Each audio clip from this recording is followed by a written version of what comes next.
Hey guys what's up, कैसे हैं आप सब लोग। मेरा नाम है आशीष सचदेव और इस वीडियो में हम बहुत ही इंटरेस्टिंग टॉपिक के ऊपर बात करने वाले हैं। जी हाँ, आप सबको पता है जिस घड़ी का आप सबको इंतजार था वो अब आकर के जा भी चुकी है, यानी आपका ऑडिट का पेपर हो चुका है सीए इंटरमीडिएट जनवरी 2026 का। जो लोग मई की तैयारी कर रहे हैं उनके लिए भी समझना जरूरी है कि जनवरी का पेपर कैसा आया था। तो ये वीडियो एक कंप्लीट एनालिसिस वीडियो है आपके इस जनवरी 2026 के सीए इंटर के ऑडिट के पेपर का। और इसी दौरान मैंने एक प्रयास किया था कि मैं अपने लॉन्ग फॉर्म वीडियोस जो हैं वो आपके साथ शेयर करूं, और उन्हीं लॉन्ग फॉर्म वीडियोस के का जो रिजल्ट है वो भी इस परीक्षा ने मुझे दिया है। कैसे दिया है? मैंने 10 revision lecture video CA intermediate के लिए अपने चैनल पे डाले हुए हैं और जल्द ही मैं कोर्स लेकर के आने वाला हूं सीए इंटरमीडिएट ऑडिट का। तो उन 10 रिविजनरी लेक्चर्स में से अगर हम इस पेपर को देखते हैं जो कि 84 मार्क्स का हमारा पेपर पूरा बनता है, उसमें से लगभग लगभग आप ये मान के चलिए 50 से ऊपर मार्क्स की कवरेज जो है हमारे उन 10 वीडियो लेक्चर्स में से हुई है। और जो वहाँ पे नोट शेयर हैं वहीं से डायरेक्टली आंसर भी आपको मिल जाएगा इजीली उन क्वेश्चंस का जो कि एग्जाम में आज के दिन पूछे गए हैं। तो ये बहुत ही इंटरेस्टिंग बात हो जाती है मेरे लिए भी, और आप सबके लिए भी समझना कि कितना इम्पोर्टेंट होता है जब कोई एक व्यक्ति आपको बता रहा है कि इस तरीके से सही गाइडेंस क्या है इस सब्जेक्ट के लिए, आपको क्या-क्या पढ़ना है, किस तरीके से पढ़ना है, और फिर वो चीज़ें रिफ्लेक्ट होती हैं तुरंत बाद ही उस एग्ज़ाम में। तो आपके लिए बहुत इम्पोर्टेंट हो जाता है ये जानना समझना कि हमें अपनी प्रिपरेशन की स्ट्रैटेजी को किस तरीके से बेहतर करना है। चैनल पे जो लोग नए हैं, जो लोग मेरे साथ जुड़े हुए हैं, मैं चाहता हूँ कि प्लीज़ आप इस वीडियो को लाइक करें, शेयर करें अपने दोस्तों के साथ और चैनल को सब्सक्राइब ज़रूर कर लें, because it really motivates me a lot to create more such awesome content for you guys, and I am telling you that I will help you to make your CA journey more worthwhile, right? तो मैं आपकी मदद करता रहूँगा, इसी तरीके के videos बनाता रहूँगा। अब इस वीडियो में हम शुरुआत करते हैं और जानते हैं कि ऑडिट के पेपर में किस-किस तरीके से चीज़ों को पूछा गया है, बताया गया है। तो मैं यहाँ पे सबसे पहले शुरुआत करना चाहता हूँ, एक छोटी-सी एनालिसिस मैंने यहाँ पे की है, क्योंकि एग्ज़ाम से पहले अगर आप जाकर के देखेंगे मेरे चैनल पे तो आपको वहाँ पे वीडियो मिलेगा, जिसके अंदर मैंने बताया था कि आपको एक एनालिसिस दिया था, एबीसी एनालिसिस करके, जिसमें मैंने बताया था कि किस तरीके से पिछले अटेम्प्ट के एनालिसिस के बेसिस पे हम ये देख सकते हैं कि कौन-कौन से चैप्टर में से क्वेश्चन कितने-कितने इंस्टीट्यूट पूछ रहा है, राइट? तो उसी के बेसिस पे अगर हम देखें, तो जैन 2026 की जब हम बात करते हैं, तो उसका पेपर किस तरीके से निकल के आता है, वो हम थोड़ा-सा देखने और समझने की कोशिश करते हैं। तो यहाँ पे हम देखते हैं चैप्टर नंबर 3 जो है, वो सबसे ज़्यादा बार पूछा गया चैप्टर था, चैप्टर 4 सबसे ज़्यादा बार पूछा गया चैप्टर था। इनका वेटेज भी अच्छा खासा था, इनकी फ्रीक्वेंसी अच्छी खासी थी, एवरेज मार्क्स सबसे ज़्यादा थे। लेकिन जनवरी में जो है इस तरीके का इनका परफॉर्मेंस रहा है, खासकर मुझे चैप्टर 3 से क्वेश्चन देखने को नहीं मिले, केवल एक क्वेश्चन वो भी ऑटोमेटेड एनवायरनमेंट का मुझे वहाँ पे देखने को मिला। तो यहाँ से क्वेश्चंस आने वाले टाइम में और पूछे जा सकते हैं इंस्टीट्यूट के द्वारा, और आपको ये भी समझना होगा कि किस तरीके से इंस्टीट्यूट हमें चौंकाता है, हर बार एक नया ट्रेंड सेट करता है। वो हर बार ट्रेंड को बदलने की कोशिश करता है, राइट? और यहाँ पे देखें तो ऑडिट एविडेंस वाले चैप्टर में से एवरेज मार्क्स के लगभग जो मैं देख सकता हूँ कि लगभग-लगभग पूछे गए हैं उतने क्वेश्चन। कंप्लीशन एंड रिव्यू की बात करें यहाँ पे तो हम देख सकते हैं कि 10 नंबर का पूछा गया है, एवरेज मार्क्स भी वहीं कहीं थे। और उसके बाद ऑडिट रिपोर्ट में से और चीज़ें पूछी जा सकती थी, लेकिन यहाँ पे 4 नंबर का ही क्वेश्चन पूछा गया है। Ethics and terms of engagement, ये चैप्टर शाइन करा है इस बार, और आप देखेंगे एसक्यूसी 1 और ऐसे 220 में से भाई साहब 14 नंबर के क्वेश्चन पूछे गए हैं इस चैप्टर में से, गजब हो गया। ठीक है? ऑडिट स्ट्रैटेजी प्लानिंग में से 4 नंबर के क्वेश्चन पूछे गए हैं। ऑडिट डॉक्यूमेंटेशन छोटा सा चैप्टर, फिर भी 5 नंबर का क्वेश्चन। यहाँ पे स्पेशल फीचर्स ऑफ ऑडिट के अंदर 9 नंबर के क्वेश्चन यहाँ पे पूछे गए हैं। ऑडिट ऑफ बैंक्स में एक क्वेश्चन आता हुआ 5 नंबर का, नेचर एंड स्कोप। देखिए, ये जो चैप्टर है ये लगातार पूछा जाता है और इसे कई बार बच्चे इग्नोर कर देते हैं। इसमें से अच्छे क्वेश्चंस भी बनते हैं कई दफा। इस बार जो क्वेश्चंस बने हैं बहुत ज्यादा अच्छे तो नहीं कहूंगा, लेकिन हाँ फिर भी क्वेश्चन आया है, 10 नंबर का यहाँ पे वेटेज देखने को मिला है। साथ ही audit of items of financial statements, इसको भी बच्चे इग्नोर कर देते हैं, 9 नंबर का पूछा गया है। ठीक है? तो इस तरीके की जो चीजें हैं जब देखने को मिलती हैं तो हमें समझ में आता है कि हमें किस तरीके से अपनी पढ़ाई को प्लान करना है जब हम अब मई के लिए पढ़ रहे हैं, राइट? तो ये खासा इंपॉर्टेंट हो जाता है आपके लिए जानना समझना। अब यहाँ पे मैंने पूरे जो चैप्टर क्वेश्चंस हैं जितने भी एग्जाम में आए हैं आज वाले पेपर में हमारे, उनको यहाँ पे मैंने क्वेश्चन नंबर लिख करके और क्वेश्चन नंबर पार्ट, ठीक है, टॉपिक कौन सा है, कितने मार्क्स का आया है, उस तरीके से ये टेबल दी है, तो आप इसको देख सकते हैं। ये जो पूरी पीडीएफ है ये आपको मेरे टेलीग्राम के चैनल पर मिल जाएगी, आप जाकर के ज्वाइन कर लीजिए। मेरा मोबाइल नंबर, मेरा व्हाट्सएप नंबर जो है वो भी हर वीडियो के नीचे दिया हुआ है, आप लोगों को, आप वहां से मुझसे कनेक्ट हो सकते हैं व्हाट्सएप के ऊपर।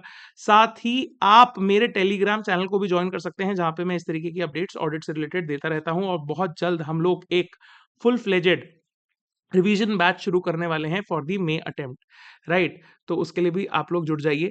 चलिए, अब पहला क्वेश्चन जो आया, पहला क्वेश्चन काफी अच्छा इंटरेस्टिंग क्वेश्चन था, जिसके अंदर EQCR से रिलेटेड कुछ बात कही गई, एंगेजमेंट क्वालिटी कंट्रोल रिव्यू जो होता है उसको रिलेटेड बात की गई, ठीक है, ऐसे 220 की बात की गई, SQC1 की यहाँ पे क्वेश्चन था। तो आप देखेंगे कि इसका जो कवरेज था हमारे जो नोट्स हैं जिसमें हमने किया था वहां पे आपको मिल जाएगा। क्वेश्चन काफी अच्छा इंस्टीट्यूट ने ड्राफ्ट किया, नए तरीके का क्वेश्चन इंस्टीट्यूट ने यहाँ पे ड्राफ्ट किया, ठीक है।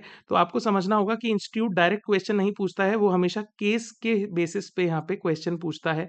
तो आपको सब ध्यान चीजें रखनी है, जैसे अगर आप क्वेश्चन पढ़ते हैं तो यहाँ पे लिस्टेड एंटिटी लिखा हुआ है, फाइनेंशियल ईयर प्रॉपरली लिखा हुआ है, फिर EQCR की रिपीटेटिवली यहाँ पे बात हो रखी है, तो ये जो चीजें हैं वो समझ में आ जाती हैं। और ऐसे 220 का साफ साफ यहाँ पे हवाला दिया है इंस्टीट्यूट ने, तो आपका क्वेश्चन यहाँ पे बिल्कुल क्लियर हो जाता है, और 5 नंबर का क्वेश्चन यहाँ पे आपके लिए इंस्टीट्यूट लेकर के आता है। उसके बाद हम नीचे आगे बढ़ते हैं जब, तो यहाँ पे मिस्टर प्रवीण वाला जो ये क्वेश्चन है, आर्टिकल क्लर्क वाला, ठीक है, उसमें हमारे को देखने को मिलता है कि रीजनेबल अश्योरेंस, देखिए ये चैप्टर 1 के जो फंडामेंटल चीजें हैं, ठीक है, वो क्या होती हैं। और यहाँ पे खासकर मेरे को एक चीज अच्छी लगी कि इंस्टीट्यूट का जो क्वेश्चन पूछने का तरीका है वो चेंज होता जा रहा है। आप देखेंगे क्वेश्चन लंबा होता जा रहा है, बहुत टेक्निकल सा भी होता जा रहा है। अब यहाँ पे देखिए किस तरीके से इंस्टीट्यूट ने घुमाया है क्वेश्चन में। An assignment to assist the management of Healthy Foods Limited with the preparation and presentation of historical financial information without obtaining assurance, ठीक है। तो ये कौन सा, ये रिव्यू एंगेजमेंट की यहाँ पे बात हो रही है, राइट, रिव्यू की बात हो रही है, ठीक है। तो अगर आप मेरे वीडियो लेक्चर्स देखेंगे जाकर के रिवीजन वाले, तो आपको समझ में आएगा कि किस तरीके से इन चीजों को आंसर करना है वहां पे, राइट। और उसके बाद लास्ट में आपसे देखिए पूछ भी लिया, यहाँ पे हिंट भी दे दिया आपको कि रीजनेबल अश्योरेंस एंगेजमेंट और लिमिटेड अश्योरेंस एंगेजमेंट, तो ये वाला जो है ये लिमिटेड अश्योरेंस की यहाँ पे बात कर रहा है। और पर्सपेक्टिव फाइनेंशियल इंफॉर्मेशन की जब बात होती है तो ये वाले जो है SAE, ठीक है, ये लिमिटेड अश्योरेंस एंगेजमेंट्स होते हैं, ठीक है। और यहाँ पे आपको समझना होता है कि यहाँ पे किस चीज की बात की जा रही है, लिमिटेड अश्योरेंस एंगेजमेंट्स और अदर अश्योरेंस एंगेजमेंट्स की बात हो रही है यहाँ पे, राइट। तो यहाँ पे आपको डिफरेंस दोनों का पता होना चाहिए। और ये भी पूछा इंस्टीट्यूट ने 3 नंबर में, और एक एक नंबर में अलग अलग क्वेश्चन भी पूछा, राइट। आगे बढ़ते हैं, आगे आगे हम बढ़ते हैं, और आगे जब हम बढ़ते हैं 1C की तरफ, तो 1C में यहाँ पे देखिए 501 में से क्वेश्चन पूछा है, ठीक है। और 501 से देखिए किस तरीके से पॉइंटर्स पूछे हैं जो आपको लेटर में इंक्लूड करने हैं, ठीक है। कंप्लीशन ऑफ लिटिगेशन और क्लेम्स वाला पार्ट यहाँ पे इंस्टीट्यूट ने पूछ लिया है आपसे, ठीक है, स्पेसिफिक कंसिडरेशन के अंदर लिटिगेशन एंड क्लेम्स वाला पार्ट, राइट। तो यहाँ पे ये आंसर दिया हुआ था, हमारे नोट्स में भी दिया हुआ है, राइट। तो यहाँ से पक्का पक्का कवरेज हो जाता है, राइट। उसके बाद नीचे बढ़ते हैं, आगे बढ़ते हैं अगले क्वेश्चन की तरफ, जो है हमारा 2A, जो कि 580 रिटर्न रिप्रेजेंटेशन की बात करता है, राइट। जिसके अंदर ये क्वेश्चन को ड्राफ्ट बहुत अच्छे से किया गया है, बहुत अच्छा इसका केस है, अगर आप पढ़ेंगे तो आपको समझ में आएगा कि किस तरीके से यहाँ पे ड्राफ्टिंग की गई है क्वेश्चन की। और पूछा गया है, यहाँ पे पर्सपेक्टिव चेंज कर दिया है इंस्टीट्यूट ने, यहाँ पे ऑडिटर के पर्सपेक्टिव से क्वेश्चन नहीं पूछा, यहाँ पे आपसे क्लाइंट के पर्सपेक्टिव से क्वेश्चन पूछा है। और यहाँ पे आपका 7.36 जो मॉड्यूल है, ये मैंने अपने रिवीजन लेक्चर में अभी कवर नहीं किया था, आने वाले टाइम में कवर कर दूंगा वीडियो पे। और उसके बाद आप कोर्स भी ज्वाइन कर सकते हैं, दोनों ही बातें हैं। तो यहाँ पे ये ट्रिक करने की जो कोशिश की गई है, एक माइंडसेट से निकाल करके आपको क्लाइंट के माइंडसेट में भेज करके और क्वेश्चन पूछा गया है, तो ये इंटरेस्टिंग क्वेश्चन यहाँ पे था। उसके बाद M&O and company chartered accountants वाला क्वेश्चन, जिसके अंदर जो बात की गई है relating to the client relationship. Again ये वापस से जो हमारा SQC1 ऐसे 220 की यहाँ पे बातें हैं, ठीक है, continuance of client relationship, right, वो वाली बातें यहाँ पे जो है की गई हैं। और उसके बाद देखिए प्रिलिमिनरी एंगेजमेंट एक्टिविटीज और ये सब चीजें हैं, तो ये हमने कवर किया था अपने रिवीजन वीडियो लेक्चर्स में भी। उसके बाद यहाँ पे कारो 2020 का क्वेश्चन है जो कि इन्वेंट्री को लेकर के है, और यहाँ पे डायरेक्ट क्वेश्चन है, कैश मार्क्स मिल सकते हैं अगर आपने ठीक से कारो पढ़ा है, और हमेशा से लगातार क्वेश्चन पूछा जा रहा है कारो का, तो आप कारो को ध्यान से पढ़िए, ये मेरी आपसे गुजारिश है। क्वेश्चन आगे भी आ सकते हैं कारो के। इन्वेंट्री वाला पॉइंट पूछ लिया गया है, तो अभी भी और भी पॉइंटर्स हैं उसके अंदर जिनमें से क्वेश्चन पूछा जा सकता है। उसके बाद 3A जो हमारा क्वेश्चन है, जिसमें कि हमारे को पहले तो ये पूछा गया है कि भैया आपको आइडेंटिफाई करना है कि ये किस तरीके के ऑडिट रिपोर्ट के पैरा में आएगी चीज, राइट। तो यहाँ पे आपको आइडेंटिफाई करना था और उसके बाद उसका मीनिंग समझाना था, और कहाँ कहाँ वो और पैरा यूज होता है वो बताना था। तो again a very unique way of asking question. तो यहाँ पे की ऑडिट मैटर की यहाँ पे बात हो रही थी क्वेश्चन के अंदर, अगर आप पूरे केस को पढ़ेंगे तो आपको समझ में आएगा, राइट। हम क्वेश्चन पेपर सॉल्व नहीं कर रहे हैं यहाँ पे, लेकिन हम समझ रहे हैं कि कौन कौन से क्वेश्चन आए हैं, कौन कौन से टॉपिक्स कवर हुए हैं। अगर आप चाहेंगे नीचे कमेंट करेंगे तो मैं एक पूरे पेपर का डिटेल्ड एनालिटिक्स, जिसके अंदर हम पूरा पेपर डिस्कस करेंगे, सारे क्वेश्चन डिस्कस करेंगे वन बाय वन, वो भी मैं बना दूंगा एक आधा दिन में, ठीक है। लेकिन उसके लिए मैं चाहता हूं कि आप इस वीडियो को दबा करके शेयर करें। अभी तक अगर आपने चैनल सब्सक्राइब नहीं किया है तो चैनल को सब्सक्राइब करें। आगे बढ़ते हैं क्वेश्चन नंबर 3B के अंदर, जहां पे हमारे पास ये जो क्वेश्चन है ऑडिट डॉक्यूमेंटेशन से रिलेटेड है, और काफी इजी पार्ट पे क्वेश्चन पूछा गया है। एंड यहाँ पे एक इंटरेस्टिंग पार्ट लगा कि क्या चीज इंक्लूड नहीं होती ऑडिट डॉक्यूमेंट के अंदर, वो यहाँ पे पूछी है।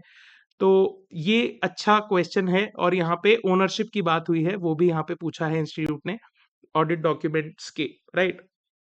उसके बाद 3C जो हमारा क्वेश्चन है, जिसके अंदर ऑटोमेटेड एनवायरनमेंट वाला जो क्वेश्चन पूछा गया है चैप्टर 3 से, वो यहाँ पे है। और ये भी काफी, जिसको हम कह सकते हैं कि घुस के क्वेश्चन पूछा है इंस्टीट्यूट ने, काफी घुस के क्वेश्चन पूछा है। तो अब इंस्टीट्यूट की अप्रोच समझ में आनी चाहिए आप लोगों को कि इंस्टीट्यूट अब होलसेल क्वेश्चन से ज्यादा वो अंदर घुस के रिटेल क्वेश्चन पूछता है। रिटेल मतलब वो टॉपिक के कोर तक जाता है और फिर क्वेश्चन वहां से पिक करता है। तो आपके लिए बहुत इंपॉर्टेंट हो जाता है कि आप अच्छे से चीजों को पढ़ें, राइट, कुछ भी चीज यहाँ पे छोड़े नहीं। एक और इंटरेस्टिंग क्वेश्चन आता हुआ चैप्टर 1 से, ऐसे 200 से, और यहाँ पे भी miss statement, material miss statement की बात की गई है, और फाइनेंशियल स्टेटमेंट्स में कौन से मिस स्टेटमेंट्स होते हैं। तो यहाँ पे आपको दिमाग लगाना पड़ेगा थोड़ा सा, और एक मल्टी डिसिप्लिनरी लर्निंग आपकी यहाँ पे काम आती है, राइट।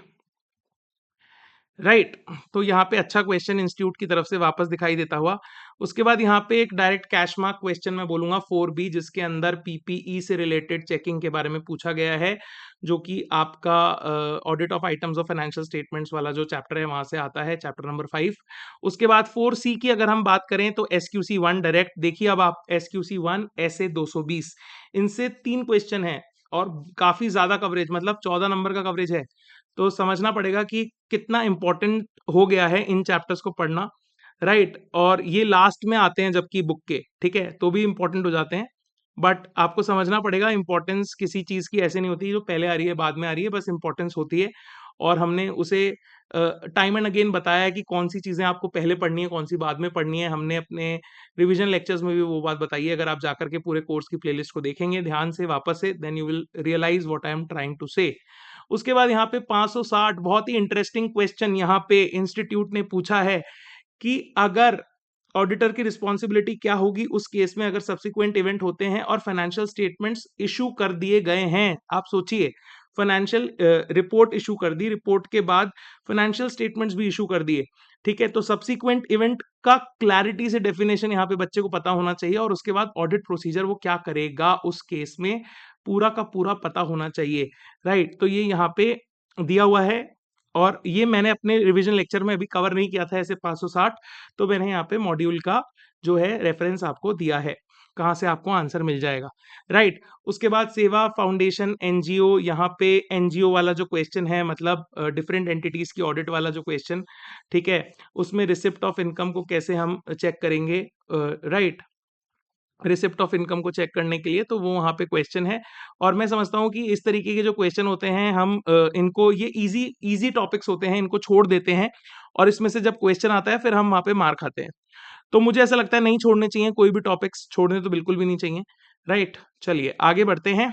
और यहाँ पे ये मिस्टर निखिल वाला जो क्वेश्चन है, जिसके अंदर काफी यूनिक वे में वापस से क्वेश्चन की ड्राफ्टिंग और पूछने की बात कि भैया प्लानिंग किस तरीके से की जाती है और प्लानिंग के बेनिफिट्स यानी ऑब्जेक्टिव्स ऑफ प्लानिंग या बेनिफिट्स ऑफ प्लानिंग, उसी को पूछा है लेकिन एक अलग तरीके से पूछा है 2 नंबर के अंदर। और उसके बाद जो सेकंड वाला पार्ट है कि ऑडिटर की रिस्पॉन्सिबिलिटी क्या होनी चाहिए in case he wants to share the audit plan की डिटेल्स विद द क्लाइंट। तो यहाँ पे टोटली ऑडिटर का जजमेंट काम करता है कि वो ऑडिट प्लान के कौन कौन सी डिटेल क्लाइंट के साथ शेयर करना चाहता है without compromising the independence and the effectiveness of the audit. Okay, तो ये आपको पॉइंटर्स यहाँ पे कवर करने थे। मेरे नोट्स में मैंने सब कुछ चीजें कवर करी हैं और ये बहुत अच्छी बात है। अगर आपने रिविजन लेक्चर देखे होते then you would have thanked me and you would have realized the importance of the revision lectures that we have put on our channel. Okay, उसके बाद यहाँ पे CA मिनी वाला जो क्वेश्चन है जिसके अंदर प्रोविजनिंग की बात हुई है, बैंक ऑडिट वाले चैप्टर में से क्वेश्चन, चैप्टर 10 में से, ठीक है, जहां पे आप क्लासिफिकेशन नॉर्म्स में से इसको रेफर कर सकते हैं। तो ये भी कैश मार्क्स क्वेश्चन इसको कहूंगा।